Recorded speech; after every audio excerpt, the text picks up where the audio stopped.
గొల్లపల్లి ఆనంద్ గారు ఎన్టీఆర్ గారి 28వ వర్ధంతి సందర్భంగా మీరేం చెప్పదలుచుకున్నారు? అమ్మ,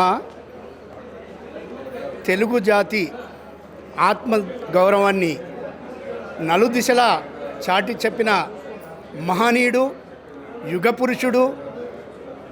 ఈ సూర్యచంద్రులు ఉన్నంత వరకు ఆయన చిరస్మరణీయుడు అనేది ఒక తెలుగు బిడ్డగా, ఆయన అభిమానిగా, ఆయనను ఒక దైవంగా రోజు నేను ఆయనను పూజించే ఒక వ్యక్తిగా ఇలా చాలా గర్వపడుతున్నాను. ఎందుకంటే 28 సంవత్సరాలు పూర్తిగా, అంటే ఆయన చనిపోయి 28 సంవత్సరాలు దాటినా కూడా ఈనాటికి కూడా తెలుగు ప్రజల గుండెల్లో ఆయన ఒక దేవుడిగా అందరూ పూజిస్తున్నారు. ఎందుకనంటే ఆనాడు ఈ ప్రాంతంలో పెత్తందారీ వ్యవస్థ నడుస్తున్నప్పుడు అసలు మనని ఢిల్లీకి పోతే ఏ ప్రాంతంలోనైనా మనని మద్రాసి అనే మనకు ఒక తెలుగు జాతి ఉందని, తెలుగు ఆత్మగౌరవం ఉందనేది ఆనాడు యావత్ ప్రపంచానికి తెలియజెప్పిన మహనీయుడు.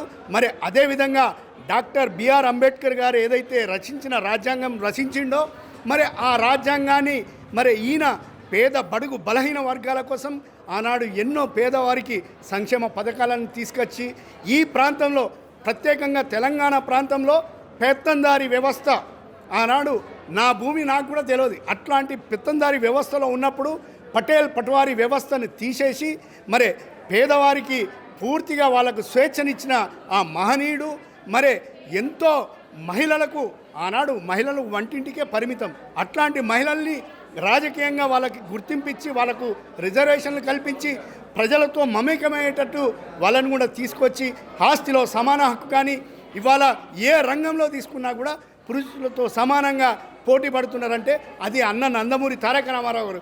ఆయన ఎక్కడ ఏ సభ మొదలుపెట్టినా కూడా నా తెలుగింటి ఆడపడుచులు అని ఆయన ఏదైతే సంబోధిస్తున్నారో, మరి ఆయన్ని చూసే ఇవాళ తతిమ నాయకులంతా కూడా వ్యవహరిస్తున్నారంటే దాంట్లో ఎట్లాంటి వేరే అభిప్రాయం లేదు.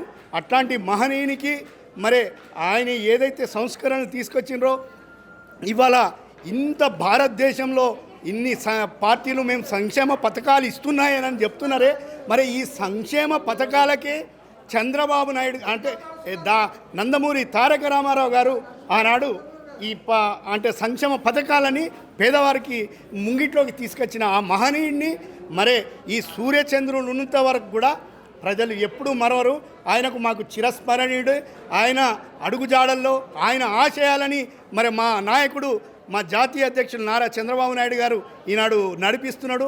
మరి ఆయనకు తోడుగా మేమంతా కూడా ఆయన ఎంబడి రాబోయే రోజుల లోపల 2 తెలుగు రాష్ట్రాలలో కూడా తెలుగుదేశం పార్టీ మన ఎన్టీ రామారావు గారు ఏదైతే ఆయన ఆశయాలు ఉన్నాయో వాటిని నడిపించడానికి మా జాతీయ నాయకుడు నారా చంద్రబాబు నాయుడు గారు, లోకేష్ గారు, తతిమ ఉన్న నాయకులంతా కూడా కార్యకర్తలతో సహా ఈ తెలుగుదేశం పార్టీని తెలుగు రాష్ట్రాలలో మళ్ళీ పూర్వవైభవం తీసుకొచ్చే విధంగా మేమంతా కృషి చేస్తామని ఆ పెద్ద ఆయన అక్కడి నుంచి మాకు ఎప్పుడు ఆయన ఆశీస్సులు ఉంటాయని ఈ సందర్భంగా తెలియజేస్తాం. మీరు ఆదిలాబాద్ పార్లమెంట్ అధ్యక్షులుగా ఉన్నారు. మరి ఈ పార్లమెంటు ఎలక్షన్లో టీడీపీ పాత్ర ఎలా ఉండబోతోంది? అమ్మ, రాజకీయాలు అనేది కుళ్ళు కుతంత్రాలతో ఈనాడు నడుస్తున్నాయి ఈ తెలుగు రాష్ట్రాలలో.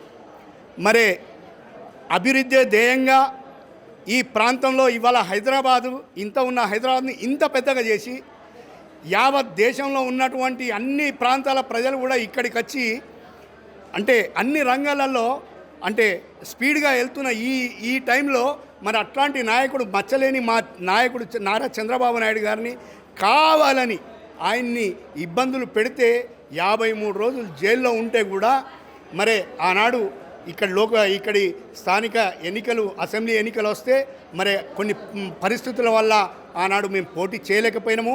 మరి రాబోయే రోజుల లోపల పార్లమెంట్ ఎన్నికల్లో కూడా మా జాతీయ అధ్యక్షులు, మా నాయకత్వం అంతా కూడా ఇక్కడి పరిస్థితుల్ని అవగాహన చేసుకొని, ఎందుకంటే మాకు ఇక్కడే కంటే మాకు ఏపీలో రేపు రాబోయే రోజుల లోపల ప్రజలు అక్కడ ఎప్పుడా అని ఎదురు చూస్తున్నారు. చంద్రబాబు నాయుడు గారు ఎప్పుడు ముఖ్యమంత్రి, అక్కడ గవర్నమెంట్ ఫామ్ చేయాలి.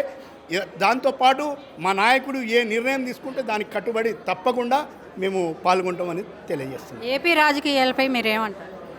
అమ్మ, ఒక సైకో అక్కడ ప్రజల్ని ఒక్క అవకాశం అని చెప్పి పాదయాత్ర చేసుకుంటూ జగన్మోహన్ రెడ్డి సైకో ముఖ్యమంత్రి మరి ఆనాడు అందరి మీద ఎడమ చేయి ఇట్లా పెట్టుకుంటూ ముద్దులు పెట్టుకుంటూ ప్రజలకు అన్ని హామీలు ఇచ్చి ఇవాళ నేను ఈ మధ్య కొన్ని ప్రాంతాలలో తిరిగితే నేషనల్ హైవే దిగితే ఒక్క రోడ్ వేసింది లేదు, మొత్తం గుంతలమయం.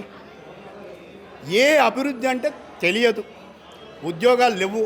ఇవాళ ఆంధ్రప్రదేశ్కు రాజధాని ఎక్కడ అంటే చెప్పుకునే దిక్కు లేకుండా అట్లాంటి పరిస్థితి దాపురించిన ఆంధ్రప్రదేశ్ని మరి అక్కడి ప్రజలు మాకు ఎప్పుడు విముక్తి వస్తుందా, ఎప్పుడు ఎన్నికలు వస్తాయా, ఏ రోజు మేము సైకిల్ గుర్తు మీద ఓటేద్దామా, చంద్రబాబు నాయుడు గారి నాయకత్వాన్ని బలపరుస్తూ ఆయన్ని ముఖ్యమంత్రి చేసుకుంటే మా ఆంధ్రప్రదేశ్ కూడా ఈ దేశంలో పోటీగా వస్తాము అనేది, పోటీగా మేము మా ఆంధ్రప్రదేశ్ని అంటే అభివృద్ధి పదంలో నడిపిస్తాడు. ఎందుకంటే విజన్ ఉన్న చంద్రబాబు నాయుడు గారి నాయకత్వం మాకు కావాలని అక్కడ ఆంధ్ర ప్రజలంతా కూడా వేయికలతో ఎదురు చూస్తున్నారు.